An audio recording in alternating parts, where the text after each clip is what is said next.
Hey guys, and welcome back to Talking with Shadows, the conversation everybody has, but no one wants to admit to. Here with your hosts, Vic Waitley and Marcus D. And first, we want to give a big shout out to our newest patron, Sean. Thank you so much for joining the One Candle family. Cheers to you, man. Absolutely. In today's episode, I'm going to be drinking Bud Light Orange. And I'm going to be trying the Bud Light Seltzer Lemon Lime. And I promise you, we're not being paid by Bud Light. This just is what I happen to have. It's kind of our go-to. While I was on vacation, I was drinking a lot of Sam Adams beer, by the way, while I was down there. So sometimes we do drink other things. I don't know. I drink a lot of those sour beers. It's just I don't have them stored at my house because They're so gross. They're delicious. I just drink them the night I get them, though. They're disgusting. Oh, my God. It's like drinking a warhead. But here's to you, Sean. There you go. That is to you, sir. And to all of our patrons and listeners that check out this podcast. Thank you so much. We could not do this without you guys. So I had a very fantastic, relaxing vacation. It felt great. So I am super excited to be back in the studio to talk about today's episodes and updates and catch everybody up on what's been going on. I stayed here and did nothing of interest. And fun fact, I'm also going on vacation next week. However, we're still going to get an episode up for you guys next week as well. So the very first thing that I want to do is let's talk about the names for our listeners out there. Okay, yeah, I'm excited about this one. So for the last several episodes, we've been having you guys put your suggestions down in the comments of our episodes to suggest names for our fans. And you guys have given us some great ones. Absolutely. We argued a lot over the 5 that we were going to pick. I'm still kind of butthurt about a couple of them because I thought some of them actually were kind of cool. But the ones we ended up going with for our poll that we're going to put up on our Patreon are the Whisperers, Shades, Shadowlings, Truth Seekers, and Candlelight Drifters. I like all of those names. Candlelight Drifters was kind of a late entry, but it was later. It's actually very good. I'm not gonna lie. I made a very strong case for Candelorians and Candlebras. I'm not gonna lie. I really did. I was really pushing for those to get on there. But even if yours did not make the list, thank you so much for pitching it. Oh, absolutely. We appreciate it so much. So what we're going to do, guys, is we are going to give you guys until August 14th to go over to our Patreon where our poll is going to be up, and it's going to be up for everybody to vote on. Even if you're not a patron, it's absolutely fine. You're still going to be able to see the poll to get your suggestion in and to see which ones you guys want to do. And on our episode that we do after August 14th, we are going to announce the winner of what we're going to be calling you guys from now on going forward in our podcast and YouTube stuff. Yeah, looking forward to this. I am too. I'm very excited. I know the one that I really like, but I know the one I really like. I know. Too. So I can't. I'll be happy with whatever. Yeah, I can't wait to see what you guys pick. So we're gonna put a link to our Patreon, by the way, in every episode. We're gonna continue to remind you guys, wherever you guys listen to this, how to go and vote for your favorite name for our fans. All right. The next thing that we're going to do is we're going to go over comments. We got 2 episodes of comments to go over for today. We got to do comments from the High Strangers on the High Seas, where we talked about the SS Orang Medan, which was really great. Very fantastic episode. If you guys didn't catch that episode, that was the episode where we talked about the mystery of the Orang Medan whenever 2 ships found a crew of people that were deceased under some very strange circumstances. So, first off, we got Mr. Surfer Lonely said, "Not gonna lie, the first not going to say first like so many do, but this case reminds me of the Manfred Fritz Jorat, whose mummified body was found in his yacht adrift on the Philippines." I'm not familiar with that one, but that's something that we should look into. I know that there was I wonder if he's talking about those giant bats sometimes that are found in the Philippines. I mean, there's like some people-sized bats that can be seen over there, if I'm correct in what he's talking about. I missed this, but we're going to come back to that, being able to talk about that again. Don't you? That's going to come back. Lishane, I'm really hoping I pronounced that right. Let me know if I get that wrong, because I know that you commented on our stuff before. Lishane said, "This podcast is my go-to while I game. You two relax me." Awesome. That is awesome. Let me know what you're gaming, and I'll respond with what I game. Yes. Deuce Volt said, "Intro music too brash and too long. Lose it." Well, that actually probably has been what people say about us. We're too brash and too long. But we generally change our intro music based on seasons, so you don't have to wait too long before we take a swing at something new. Yeah. We do like to keep some of our stuff kind of fresh for you guys and kind of try to give you guys something new every season when we have our intros to our stuff. All right, that's all of the comments that I think that we got for that one. We're going to go over to Bremerton Monstrosity. The Bremerton Monstrosity was a really fantastic cryptid story that was back from this... Oh, man, I want to say it was the 50s, if I remember from the episode. It's hard to remember the date down. But it was do you know what we should have named that episode? What? The Scuddling Horror. I remember but the thing is I don't think a lot of people have heard of the Bremerton Monstrosity either. Oh, that's true. Too. Maybe it's best to make sure that's at the lead, because it is very obscure. I think people sometimes need to know the actual official name of it before we kind of get creative in some of our episodes. Oh, that's true. Yeah. Ken Bator said, "It was Shelob. 3 million years ago, there was a millipede that was 6 feet long." I'm really wondering if that's a Lord of the Rings reference. Shelob would be a Lord of the Rings reference, but yeah, there was a massive millipede. I've seen like some of the fossils from it, and I've seen like recreations of it, and it's a really freaking cool creature. Also, I'm assuming if that was really Shelob or some sort of other spawn of Ungoliant, that probably that lady would not have made it. I don't think she would have made it through this encounter. Also, could be why there's not a lot of other encounters similar to it. But Creepy California. Always good to hear from you. Always good to hear from you. Creepy California says, "Murlocs from Fallout is what came to mind. Love this episode. And gotta ask, I've heard you talk about dogmen, wolfmen, but never coyote men. And I've heard some crazy stories from truckers on the West Coast." I would love to go into that. I really would. That would be... Are we talking about coyote men or Murlocs? Okay. Well, the thing is, out of the games I play, I don't play Fallout. Now, I'm going to have to poke Ellie about it. Ellie, I know, plays the Fallout games. Absolutely. I think this definitely sounds a lot like Murlocs from Fallout. They're like crab people. But you love them. Yeah, I probably would. I would love to get into something on coyote people. Oh, yeah. Oh, yeah. All right. Lishan said, "Freaky, this one's obscure and unusual too. You guys delivered again. The Unheard, as for the fan base name..." Oh, they were the one that suggested Candlelight Drifters. Well, congratulations for making it into the finals. Yes. Guy Prianto said, "I wonder if this is where Stephen King got his inspiration for the Lobstrosity." You know, I wonder that too. I haven't read The Lobstrosity, but I know he does delve into like existing folklore sometimes. Oh, yeah. And it would not surprise me at all if that's the case. Oh, absolutely. You'd be surprised how many times authors will pour over like old stories and legends in order to get inspiration for their stuff. Like, I know like Freddy Krueger was actually inspired by a real serial killer that was in Oklahoma that had a very similar story-esque to what you see portrayed in the movies. So you'd be surprised how often authors get inspired by some of these really cool old stories that we talk about. Do you know his Lobstrosity? Is that a movie or a book? I think it's his book. I might have to check I don't know. that I don't know out. if that's ever actually been made into a movie, but I think that's one of his books. Galaxy Wolf 9988 says, "This was so Lovecraftian. I love it when you said use copper against them. All I thought of is people throwing pennies at them." Yes. Smite them down with your spare change. My entire vacation, all I did was collect the pennies in order, like, in case, like, some sort of weird crab lobster monster was going to come out of the ocean. Most of my family thought I was acting crazy. I'm like, you don't know what I know. Okay, you haven't seen what I've seen. Oh, goodness. Just make sure you jam it in there. Yeah. Like, you know, it's so funny, like, when you're really into the paranormal stuff and when you become in the know on so many of these things, how it can affect, like, your just everyday life and things like that. Like, that's just why I just find stuff like that funny. Okay. So I think it is about time to get into today's episode.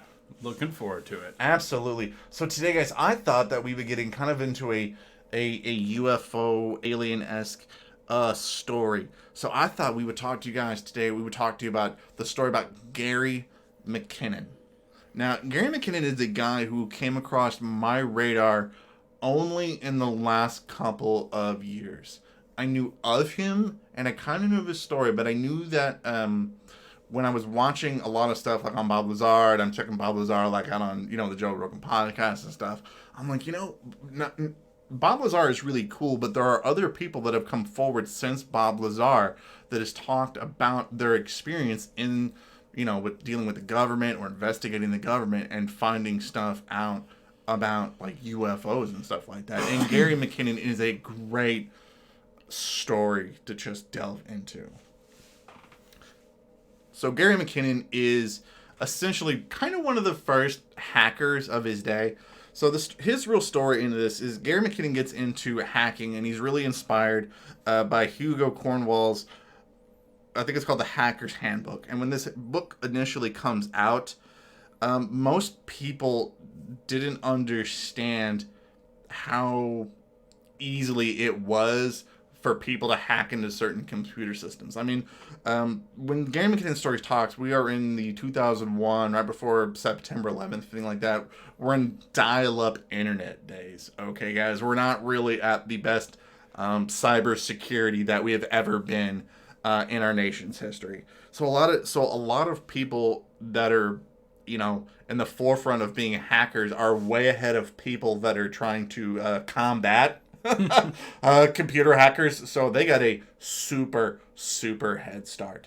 So Gary McKinnon really comes up, like, gives this idea in his head. He initially, when you watch interviews with him, what he says is he became really interested in the idea of finding out information about free energy. So Gary McKinnon had heard of Bob Lazar, he had heard of other stories, he'd been really into UFO tech, and had heard the stories that the government for years has been sitting on anti-gravity machines, things like that, spacecraft, this kind of sort of like black technology, the secret technology that they were not releasing to the general public.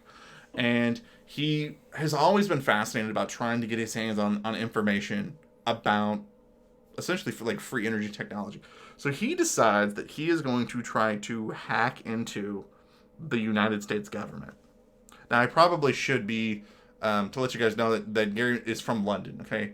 He's in London, and he decides he's going to hack into the U.S. government to see if he can find any information on free energy technology. Truthfully, I cannot believe how well this works out for him. Oh, it does. So, essentially, he comes up with this really simple computer hack. He gets a software program that essentially, once you know a computer's IP address, like once you know it, you can try to get into the administrator's profile. And he essentially writes this program and uses this program where it's going to check any computer that's IP address that it can.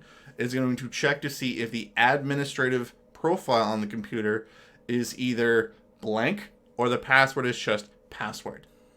Yes. Yes. And when he does this, he gets into hundreds upon hundreds of U.S. Army, Navy, and NASA computers.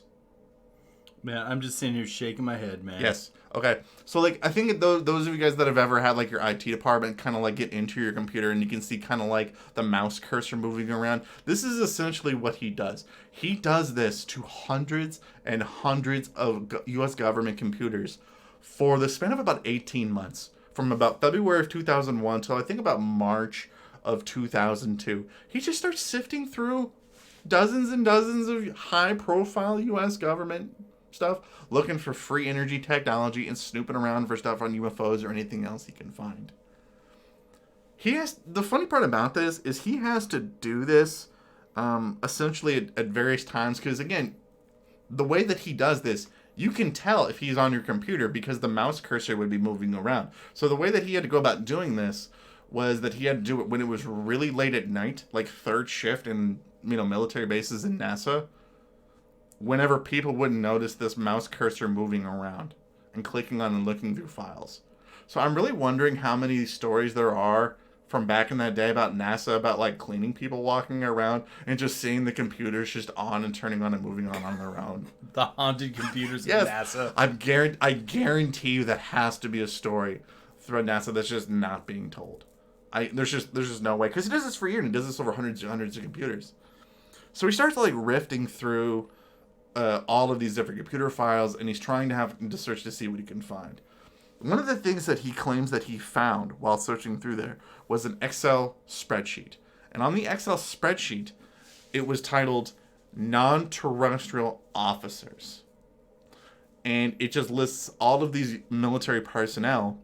And then below that is it a shorter list of what he claimed to be about 8 to 10, I think is what he estimates when he does interviews, ships entitled USS blank. And he, like, there's a History Channel show about him and his story. And if you watch the History Channel episode involving him, they try to make all these weird claims that he says that they're all people that are connected to, like, the Majestic 12, like really 1940s secret shadow cabinet, this council that advised the government, the president and the government on UFO technology and aliens and all of this sorts of things. Like, their names are all like ships on this list. But if you watch interviews, like when I watched an interview with him in 2015, which is like 3 years after the History Channel episode of them comes out, he's not saying, he pretty much says he can't remember the actual name. So I don't know where that History Channel episode is getting this whole thing if he knows these names, because he says he can't remember.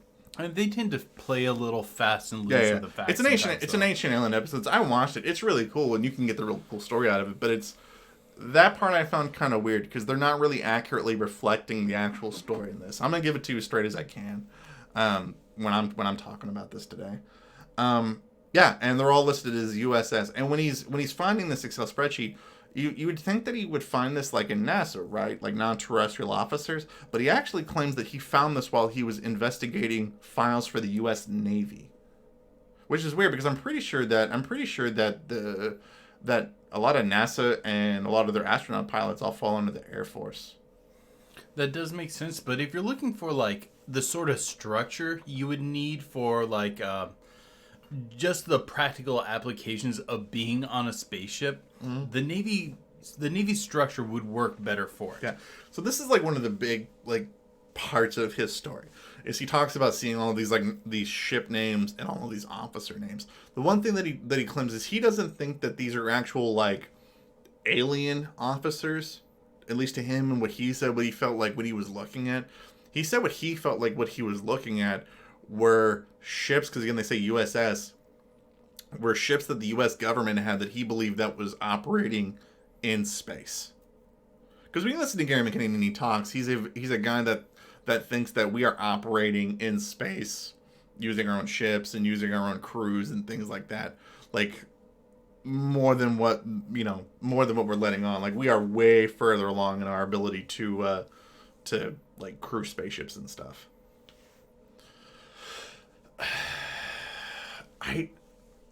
I've always really wondered, like, but because like when he says how, like when he talks about how many names are on this list, he finds of about 40 to about 30 people. So if you break that down, that really only does what, maybe like 4 or 5 people per ship. Well, isn't his list only the officers? That's true. That's true. He never goes into rank whenever he's interviewed in any of these interviews, when he's talking about what ranks he saw, and he says he can't remember names. And according to Gary, he says that he looked up the names of these people, these ships, and he couldn't find any of these ships. I'm really wondering if the USS Orang Medan was on this ship, was on that list. I'm not gonna lie. I don't think it was. He says he can't. He says he can't remember, but I'm just wondering, stuff like that.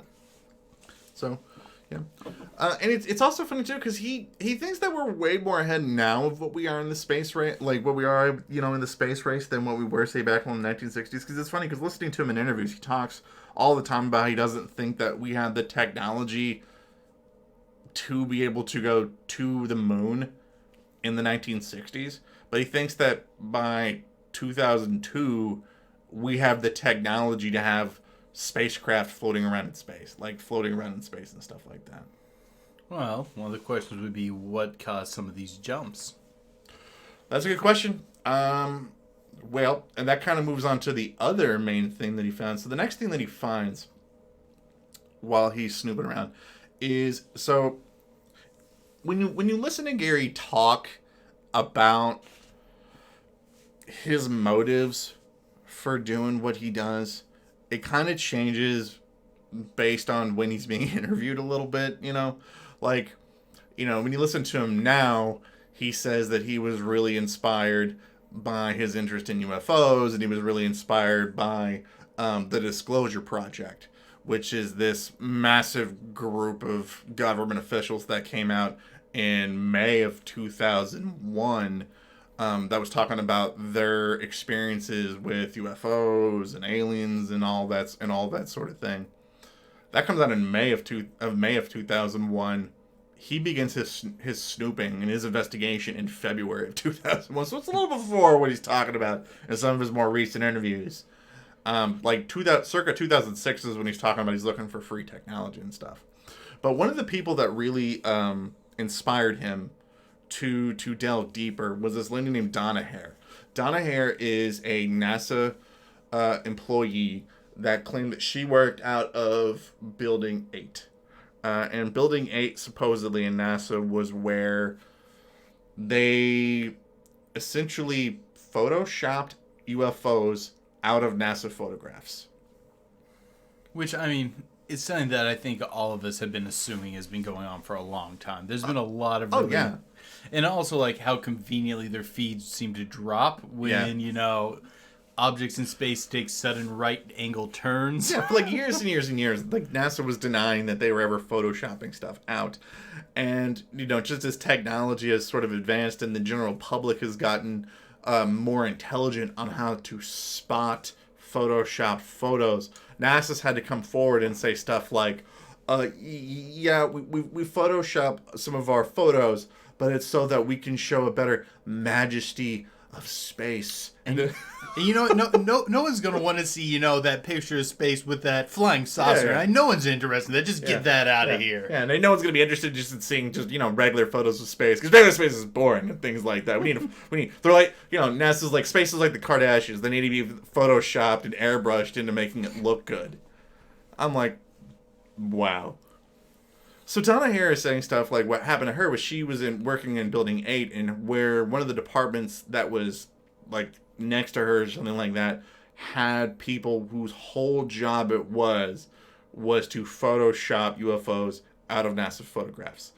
And so Gary begins trying to dig deeper into NASA. And apparently NASA, according to Gary, made it really, really easy for him in order to find it. Because he says apparently how they broke their buildings down was literally just be like Administration Building 1. They like labeled it like that. So he was literally able to find Building 8 and just search their computers and stuff like that. And while he was investigating it, he found folders on some computers that was said filtered and unfiltered. And when he's under unfiltered, he discovers a photograph of essentially the atmosphere, like Earth's atmosphere, like low orbit, and there's this metallic cigar-shaped object that's in Earth's orbit. Now, keep in mind, guys, we're in dial-up internet days, and he's remote accessing into these things, so it's like having to it's like downloading stuff to another computer from another computer in dial-up. So it's taking forever, and it's having to render while he's watching it, so it's still kind of fuzzy to him. And while he's downloading this photograph, he gets busted. His mouse, he immediately notices the screen goes down to the disconnect, and it gets disconnected, and NASA gets cut off. And shortly after that is when the UK government goes and arrests him, because the US government was able to track his IP address and all that, and was able to track back to where he was from, and he was now busted and is in jail. Yeah. A really kind of concerning footnote for this too, what Gary says when you listen to interviews on him, he actually talks a lot about how when he's remote accessing these computers, one of the things he's able to do is see who else is monitoring into these computers at the same time and where they're from. And the whole time he's doing this, he's like, yeah, I'm seeing people from Sweden, Denmark, the USSR, Russia. So there's probably more than just him who made it in there. Oh yeah. Just kind of like lurking and spying onto their stuff. Because again, according to Dave, he's like hundreds of NASA computers. Just their administrative profiles just were really just either blank. They had they weren't password protected, or it was just their password was password. I gotta say, I'm a little disappointed. Yeah. So Gary gets busted after he gets caught, and initially, what the UK government the UK government tells him, he goes, "Oh, no, it's not that big a deal. You're probably just gonna get some community service. It's all good." And then the US government comes for blood. They're like, "No, we want him extradited. We want him in our country right now." And Gary's like, well, how about no, and I don't tell you what I saw." And so the US government's response is to say, "Oh, no, we're going to call your bluff." And they're like, "No, we want him here." But the UK government initially doesn't want to extradite Gary because at the time, they were going off like this 1989 extradition treaty, which said that you had to do X amount of damage in order to be extradited to the United States. And then shortly after that, the United States comes back forward and also starts just claiming stuff like, "Oh, no. He actually did a whole bunch of damage. He was wiping computers while he was in there.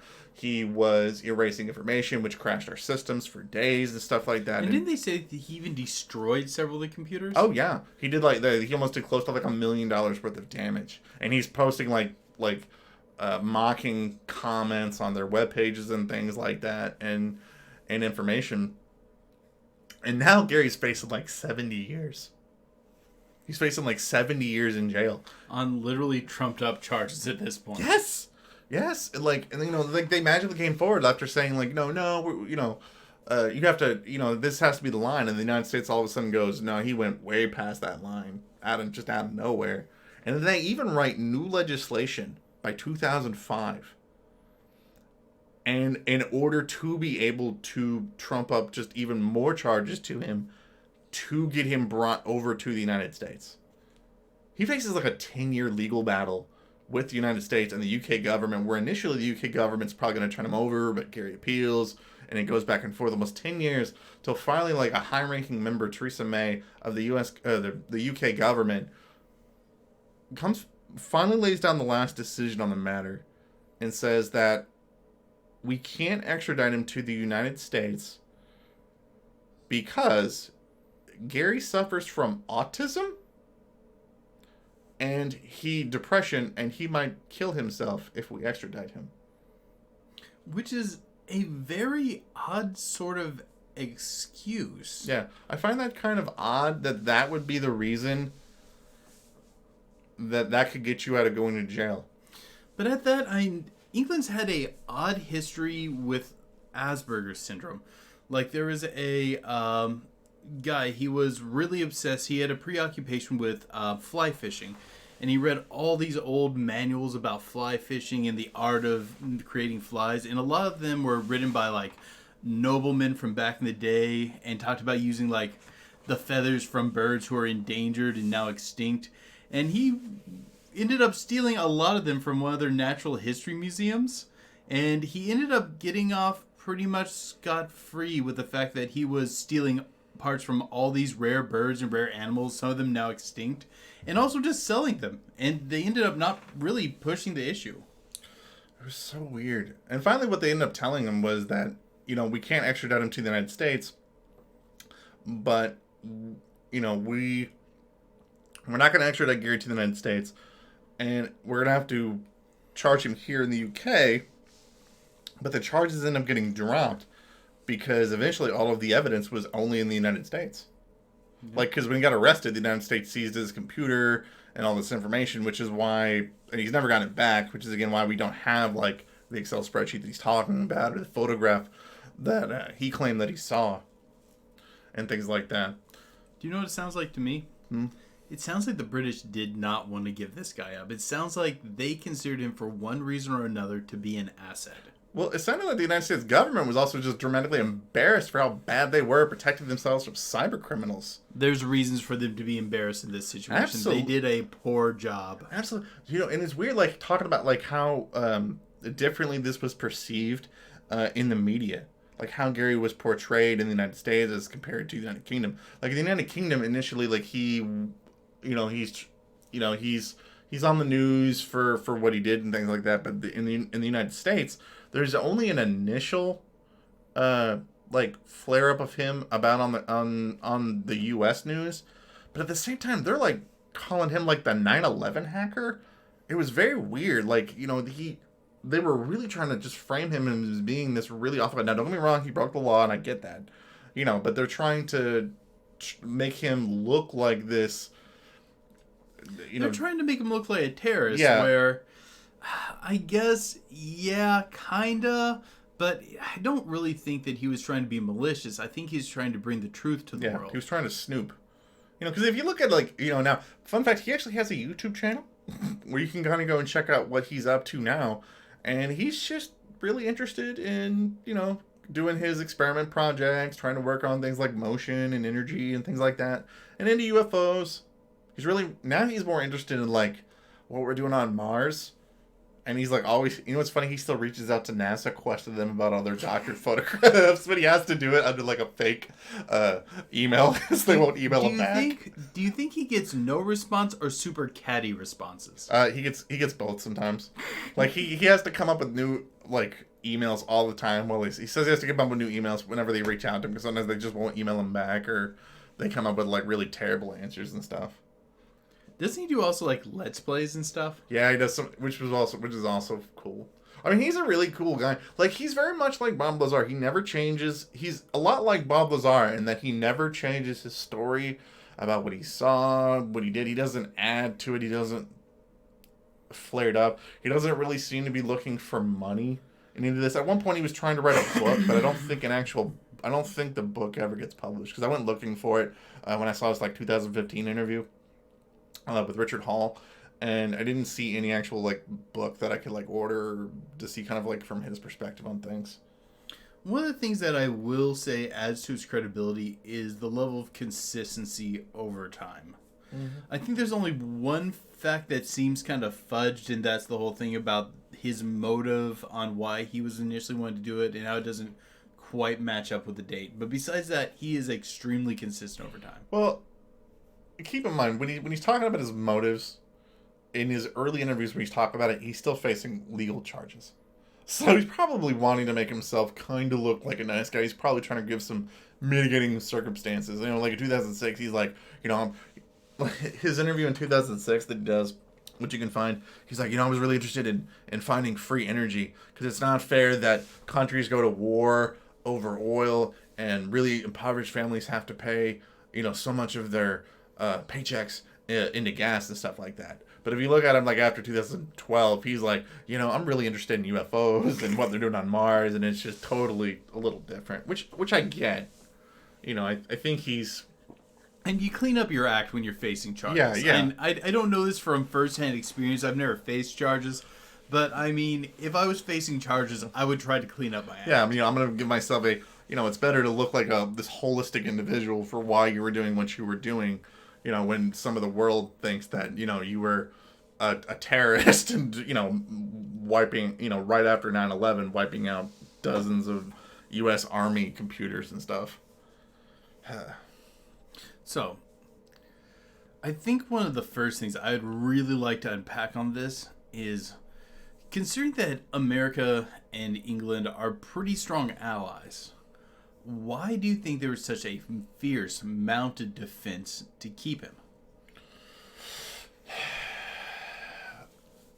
I think part of it is because it's, with different governments and stuff, there's kind of a pride thing that goes along, and there's a sense of wanting to protect your own citizens and stuff to make sure that they're not being taken advantage of by another country's legal system and things like that. So I think that's maybe an initial reason of that's pushback about why they may not have been wanting to extradite him to the United States. I don't know. I'm not buying it because, well, for how much America wanted this and how strong of allies we are, I really feel like they had to have really wanted him. My main thought is they had to feel that he is an asset to them that is worth that fight. Well, again, this is the early age of computer hacking. Mm-hmm. You know, this is, to them, maybe they saw Gary as a possibility of someone that they might be able to employ for themselves. Now, I could see that being a thing. He's the man who hacked the U.S. military, and I could see them believing that he's going to be the sort of asset that they're going to utilize moving forward. But when it all comes down to it, wasn't he not like the world's best hacker? He was just happened to exploit some systems. Yeah. I think in the end, that's what it is. Truthfully, what I think the reason why they didn't want to extradite him was because they probably were wanting to know what else he saw. I think it's either that or I have an alternate theory. That they put him up to it. That this was not a just random guy who went ahead and did this for his fun. That he was basically, this was a assignment for him to do. To get in, make sure our allies are sharing all the information they have. And then when he gets caught, they close ranks and try to protect their agent. Because if he goes to the U.S., guess what? Secret they might get out. That he was put up to doing it. And that's something that the British would really, really, really not want to come out. Okay. The weird thing, though, is that major world powers know they're all spying on each other. Like, it's not like a super surprise to them whenever they find a spy from another country. So, I don't know if it would necessarily be in their worst interest for them being like, oh, look, there was this UK hacker that got in. Now, I think that they were concerned about what he saw. That there may be more that he is not coming forward with because he was, deep in another country's military files. So they probably wanted to keep him close. There's a good chance that he is still holding back some level of information. Because if I was in his situation, I would want to keep every card I could in my hand. So there could be things that he's holding back on to kind of use as leverage if his situation gets bad. But even if it is a matter of, say, they wouldn't fight this hard because America probably already knows that Britain has spies. This probably was not his first mission. He might know some ancillary information that's not necessarily directly related to the U.S. that he might use to get out of his situation, something that Britain didn't want shared. Like, I know that there is this idea about, like, black technology the government has that they slowly trickle to the public. I think it's true. I think it's true too. But I think when it comes to computers, the general public, I think, had a better handle on what to do with computers, like basic computers, than the government seemed to. It just seems to be like, if you think about, I don't know, mods and stuff, like the general community of what the average person can do with a computer can sometimes far exceed what some of our even best government agencies can do. I mean, look, he said he was able to hack in with dozens and dozens of computers not being properly protected. I mean, you can't underestimate human negligence. That is true. Like, there's always going to be that person who doesn't take the necessary precautions. And there's always going to be that other person who's ready to exploit the fact that that necessary precaution wasn't taken. Now, I mean, if we're believing that Gary is telling the truth, which I do think that he's telling the truth, he is just pointing out this obvious flaw that seemed to have existed in the system. Because you would think that, like, if the U.S. government had access to computers way before the general public knew what they were doing with them, that they would have been able to protect the computers in the Army, Navy, and NASA, which are three very highly, secure, air quotes, systems, or that need to be that secure. So, let's double back to this non-terrestrial officers thing. Okay. I am struggling to think of a different meaning that makes sense than people like located in space. Because or other dimensions, I guess, would also make sense. But the thing is, a non-terrestrial officer, as I understand that wording, would pretty much mean an officer stationed not on Earth. Yeah. You'd also really wonder. You'd also really got to wonder, like, would they literally just attach all of those names onto one spreadsheet? Yeah, I believe they would. I bet you that think they. so? Well, the thing is, they would. Someone in the military would be like, Oh, yeah, hey, probably, yeah, we need okay. a quick compiled list. So if we need all these names, we can pull them up right away, Yeah, and that's not true. even consider it potentially falling into enemy hands. I believe that they would put it all on a spreadsheet. Because in an emergency situation, they just look at the ship, look at the person, they know who they need to contact or hold liable if there's an issue. Like, think about like us working in a hospital. Everything's very compartmentalized, similar in that sort of way. And True. there's definitely going to be spreadsheets, and we see those on a daily basis. Yeah, too. yeah. The nurses have to like write down like what unit we're working on and what nurses are there, what techs are there, and things like that. Yeah, I could see like just a random person having a spreadsheet then and doing something like that. But one of my thoughts is, does this mean we have our own ships operating non-terrestrially, or that we have officers stationed on ships that belong to other people? Ours, because they all have the tagline USS. I would imagine even if they were working with, like, say, for this example, aliens, I believe that they would make it a point to retain their U.S. Title. But you think that we would put USS on another species ship? I think that we would insist our officers retain that, or at least we would at least document them as being that. Because the thing is, they might have this officer rank as a U.S. officer, but as a, I'm going to use just the example I understand, Starfleet, they might have their own set of titles. True. But even if you go back to using Starfleet as an example, whenever say like William T. Riker was a part of the officer exchange program to the Klingons, he was just on the bird of prey is what he was on in that ship. They didn't rename it the USS inside the thing just because he was on it. Oh, okay. I get what you're saying. Yeah. I actually kind of forgot that they had the names of the ships. Sorry, that's my bad. That's my bad. But that's why. But I think that's why that's why I think they're just regular. There are ships that we have that we named, and it makes sense if they're working for the Navy. They'd have the tag USS, insert what it is, and that they're out. But I don't think that our. But what's weird though? I don't think that our. Something I found odd though is I don't think their actual like shuttlecraft is called the USS, like Columbia or USS Enterprise, even when they had that. I think that they were just like, it was just called like Space Shuttle Columbia and all that things. I don't think they had that tag. What do you think this quote unquote Space Force is being utilized for? Oh, okay. You want to get into that? Well, and I think it's a natural conclusion if we assume that he's telling the truth and that his memory is correct about this list existing. Oh yeah. Like, what I want to know is, what are they doing?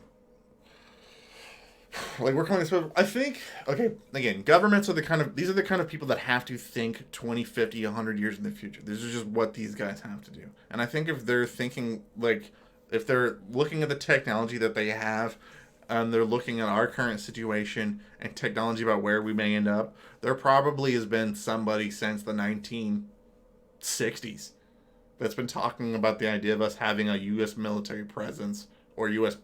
military presence in space. This has been a thing. The Russians have had a space force longer than we have. This has been a thing that they've had ready to go. I think this is just a natural progression of what it is. So, it's kind of funny when we talk about having a U.S. space force, but do you think that their goal is explorative? Do you think it is militaristic? Do you think it's scientific? Again, you're thinking it's like So you think it's probably multidisciplinary? Yeah, it's a multidisciplinary thing. At some point, they're probably going to think, in the natural progression of things, it's explorative, it's militaristic, and then it's scientific. Remember, maybe scientific and then militaristic. At some point, all of these three things are going to occur in space.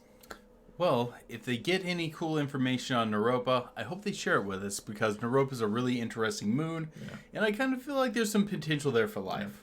At the end of the day, do you believe him? I think that if he was trying to make up a lie to cover up his own interest, there are much better lies for him to have come up with. Unless he's a very bad planner, I think that there's just better ways he could have covered himself up. Absolutely. And better excuses to have given than, I found this information on UFOs. Yeah.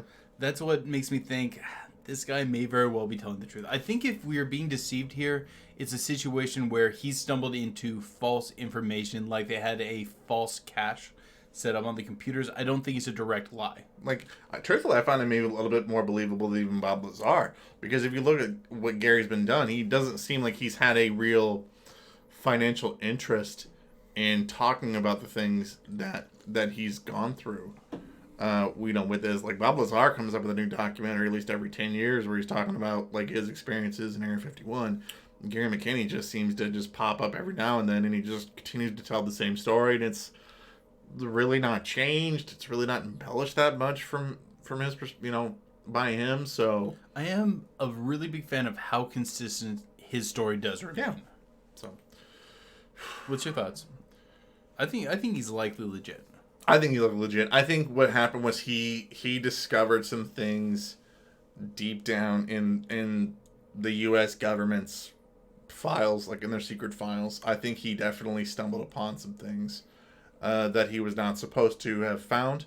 And I think that the U.S. government probably was trying to retaliate in order to make an example out of him. Oh, they obviously trumped up the charges. And was trying to make sure that to silence him and to make sure that something like this doesn't happen again. No, I believe there's a whole side to this story we do not know yet. I do not believe that England would so fiercely defend him against their ally. I think there has to be more to this. And deep down, I also think he knows more than what he's letting on. 100%. The dude was literally inside the U.S. government, Army, Navy, and NASA files for 18 months, and the only two things that he ever talks about is this Excel spreadsheet, maybe some, this Excel spreadsheet, and this UFO file that he found. 18 months. 18 months he's rifling through things, and he can't come up with a whole lot of other stuff to talk about. There's no way. I wonder if he has a cache somewhere that's just not being talked about, that hasn't been divulged. Because if I'm doing this for this long, I personally would have come to the conclusion that I may be caught, and I would have printed these out and created a physical cache hidden somewhere. Like, if I had to make a guess on what he found, I think he probably found more information on anti-gravity technology that he was initially going to look for. Because he talked a lot about that in early 2006, but not a whole lot after his charges got dropped. I'm really wondering... Like, maybe there might have been an agreement set up at some point? I'm really wondering if he was able to find more information. There's no... Like, you couldn't rifle through, your friend's computer for 18 months, and then I have a ton of random things that you could talk about of stuff you found in there. Even if it was mundane stuff, like in the Army, the Navy, or NASA. Just mundane stuff. There would be interesting things to talk about, but the only two things he talks about are these two things when he's interviewed. It's just it leaves a little bit in the back of my mind. What really is he getting at? Like what else is he not talking about? Something else that I thought was odd is I've been aware of this story for quite some time, and I remember there used to be a lot of information out there on this on YouTube, on the internet. And I went back and tried to find some of these links and videos that I had seen years and years ago.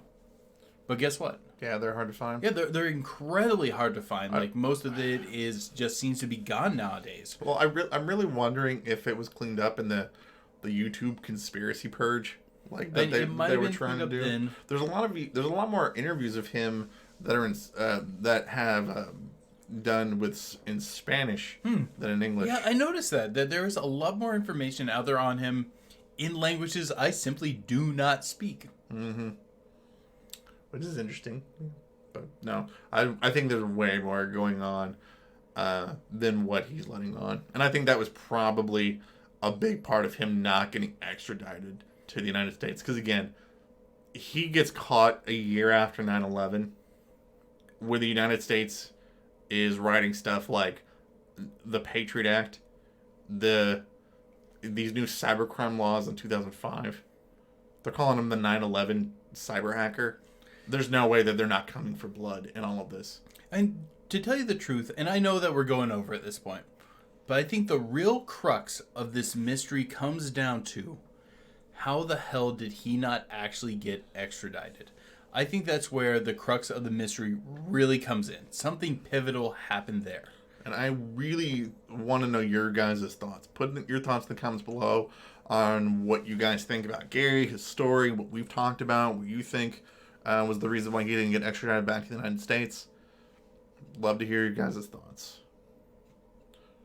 But until next time, guys, keep believing. Because we'll keep listening. So, okay, for our patron content today, I thought that I would talk a little bit about my vacation down to Orange Beach and my trip out to Fort Morgan.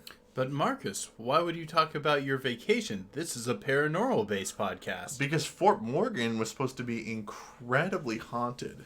So I thought I would talk about that today for you guys. And if you guys are listening to this for the first time, this part of the podcast is for our patrons. So if you want to get the rest of the podcast after this point, go over to our Patreon and sign up to become a patron, and you get the rest of this 15-20 minute part of every episode.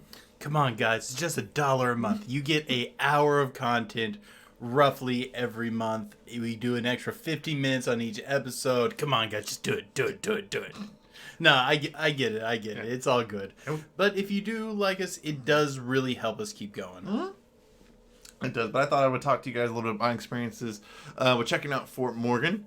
It was a lot of fun going out there. So Fort Morgan is a decommissioned fort. It's essentially a state park now that rests in a little bit to the west of Gulf Shores, down in Alabama. In order to get there, you have to drive out to essentially this island or this peninsula, and you drive out there, and almost 360 degrees of this fort is surrounded by water. With a small little sliver of land that is what leads up to this fort. And this fort pretty much was commissioned and was operated almost through World War II until it was finally decommissioned. And now it's essentially a state park where you can go.